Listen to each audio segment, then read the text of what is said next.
Hi, this is Scott from Coffeeprops, and I'm glad that you're joining us here. We're here with Tyler, and Tyler, you are currently where?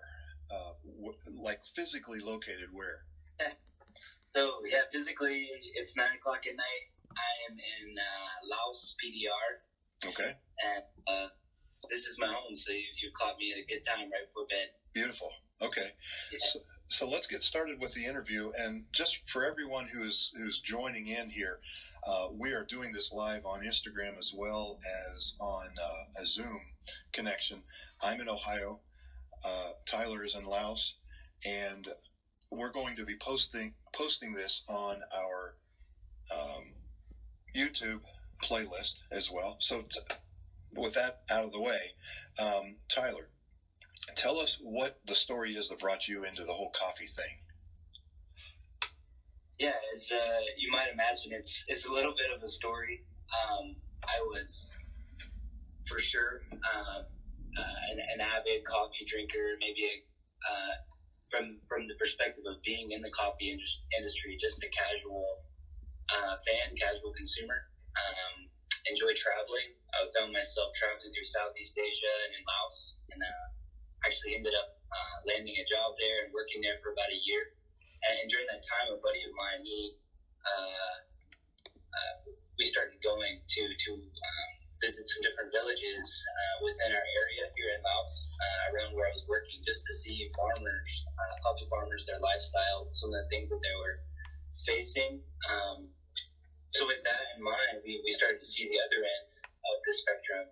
In my case, I had never been to a coffee origin, just appreciated from college days, just getting the caffeine buzz, of course, but then to getting into just enjoying different coffees from different origins. But for myself to start seeing the origin there, where it was, I was actually living in Luang Prabang, around the area, Luang Prabang, Laos. Some fine coffees coming out of there.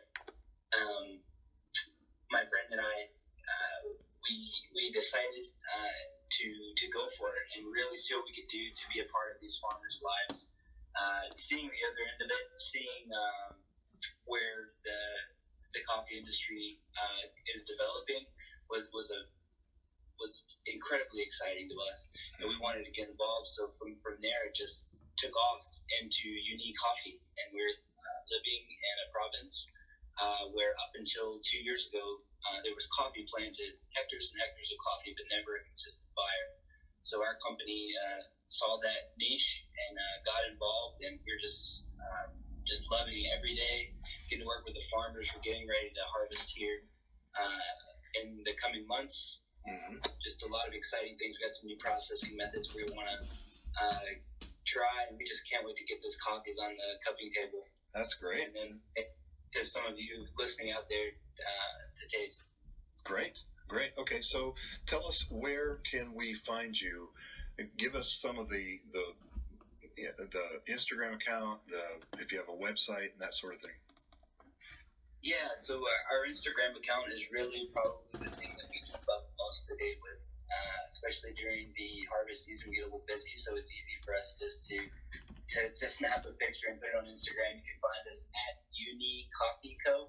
Yuni is Y-U-N-I, and in the local language that simply means here, because that's a big part of what we want to do. We want to be hands-on with the coffee, hands-on with the farmers, to get the best possible product, so as to help the farmers the best we can, to get that to the consumer end of things. And so you can find us at Yuni Coffee Co. On Instagram. Okay, great. And so we can follow your story that way. I want to mention too that if you're watching this on live on Instagram right now, and you have a question for Tyler, I didn't tell Tyler this was going to do this, but if someone does have a question for Tyler, go ahead and type that in, and I will, assuming it's a good question, I will forward that to him, and we'll talk about that. All right. So, what would you consider yourself as? We have farmers, and then we have importers, and we have exporters, wash station people. What would you say that you fill? Yeah, as a company, we actually dabble in a little bit of all of that. Okay. You know, really, that almost comes out of just the love for what we do. So we're in the farmers at the picking process. We're along with the coffee through processing, and then dry milling, and then storage, and then roasting, exporting. And our company has just a little cafe that we do, you know, almost just for fun, to give people who pass through that way, and even the local people, the chance to be proud of their product. So we do it all from seed to cup, and it's a blast, man. So, and your shop is right there, right where you are. Yeah. So the name of our town is called Samnuya, and it's in northeastern Laos, right close to the Vietnam border. So we have folks coming through all the time. Traveling through is a popular route for tourists to come, either to start their trip in Hanoi and kind of meander their way into Laos and through Thailand. So we're kind of along that route. So we have people coming by all the time and just excited to see what we're doing. But you know, like I said, we're really thrilled when we get to see the people in our town, the local people, their eyes light up and realize that they have a product in their town that they can be proud of. Whereas it's not quite considered a coffee town yet, a coffee producing town, but it's we're really excited about the future and how hopefully by being a part of that link in the supply chain, we can you know, make a difference in the province, which is actually one of the poorest in Laos. So we're just so just fortunate to be a part of it. Well, let me ask you this: if you could speak for the farmers where you're at, and you could relay a message to people like in America, say, for instance, or Australia, what would you think they would want us to know as you think about the farmer? Yeah, it's a good question. I think even from my perspective, getting involved from this side of it is every cup comes with a degree of thankfulness, especially if you're drinking a coffee that you know where it came from.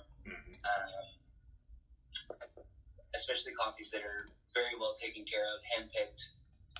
You know, when we drink that coffee, we can be very thankful for the care that was taken in that, because I think what most people don't know is 6 kilos of coffee that's more than 12 pounds results in so it goes from 6 kilos to 1 kilo of green coffee. Right. And then when that gets roasted, it actually goes down less. So just in your small cup of coffee, there was an incredible amount of work that went into that, more than probably a lot of people realize. Just from the processing to get down to that final finished product, you know, there's a lot of weight loss. So at the front end of that, there's a lot of hand picking going on. And, you know, most of the time, well, especially in our case, I think it's true in a lot of places in the world, that coffee is often hauled down a mountain or to a processing facility with maybe an animal. In our case, there's just little motorcycles that can transport coffee a little bit. But, you know, most of the coffee, a lot of it is moved by muscle power, manpower. Wow. That's it. You know, that gets all the way to your cup. It's an incredible thing. I think when I can enjoy a coffee for, you know, $3 or $4, 1 cup there in America, like, wow, well worth it. Yeah. Because there's an incredible amount of coffee that goes into that. Right. Or incredible amount of work that goes into that cup of coffee. And coffee. So, do you ever post pictures of the farmers themselves on your Instagram? Yeah, you'll find pictures of the farmers on Instagram. Sometimes we'll be, you know, hanging out in a situation, you know, drinking coffee with them, enjoying them, and hopefully this harvest will do a good job of really capturing some of the work that goes into it. Yeah. You'll probably see some things that are interesting to you. You know, we're just a small kind of a startup. This is our second harvest. And yeah, feel free to chime in with questions on this post that we put up, and we'd love to be a part of engaging those people that follow us further, so that they can better understand the process and better understand what's happening in those photos. Okay. All right. Well, if you could change anything in the coffee industry, what would that be? Yeah, I think that was it, man. That would be one thing. I think we appreciate the flavors and we enjoy talking about it and going into much detail about the complexities of coffee, and that's what I love and that's what I enjoy. But just that little element of thankfulness into what went into that cup, Sure. I think would go a long way in the industry. Yeah. The industry done a really good job of giving the recognition to the farmer as putting the name of the farm on the coffee, being very transparent about where the coffee comes from, and that's very important for quality, for one. But on the other half of it, I think we get wrapped up in the quality of the product, and you kind of skim over the fact that don't just drink it, enjoy it, and talk about it. And Instagram your experience. Actually, take a second while you're drinking that and be thankful. For what's went into it. It wasn't made in a factory. It was made on a tree, picked by hand, carried down the mountain, and all the way to your cup. So it's a really special and incredible part of life. For me, I call it a part of life is coffee every day, and it's something that I'm blessed to enjoy. That's great. Every day, and I think we all need to see it that way.